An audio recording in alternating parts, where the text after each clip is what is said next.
Let's get the bench cleared off and get started on the AMT Surfer van.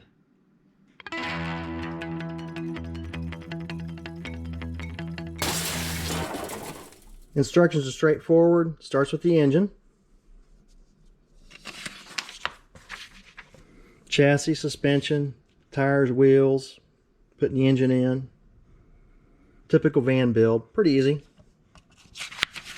And ends up with all your trim, some window options, and your decal options. This is going to be a fun build.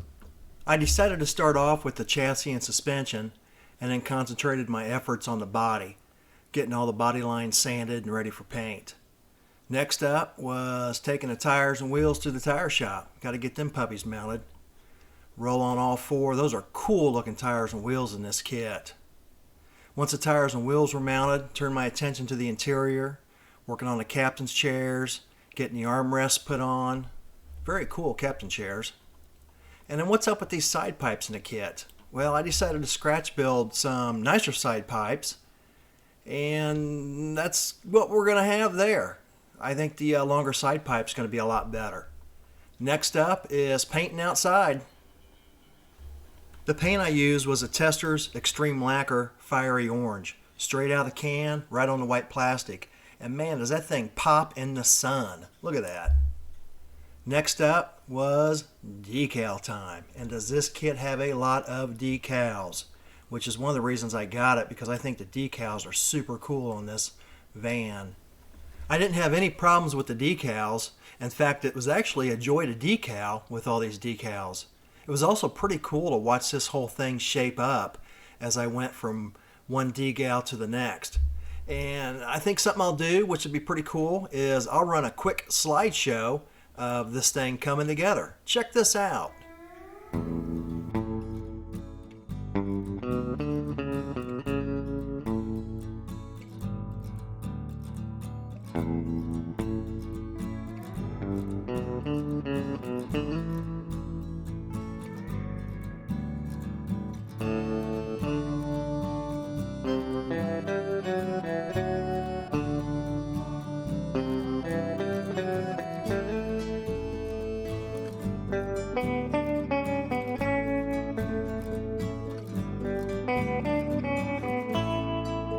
After letting the decals dry for a couple days, took the van back outside and shot it with clear. Once the clear was good and dry, it was time to start on the marker lights. There's what I use for my marker lights, the Tamiya Clear Red and Tamiya Clear Orange. Picked up the tires and wheels from the tire shop, went over to the license branch and got her plated. Hang 10. The only complaint on this kit are the mirrors. They're kind of bulky. They are one piece though, but there's huge seam line, mold lines, and they need a lot of cleanup. Here I'm getting them cleaned up, getting this chrome stripped off, got it in the purple bath. There's a nice little tip. After everything was clean, I mounted them on a toothpick. That way I could shoot them all in one shot. Got some Spastec chrome on them, and voila, we've got a van.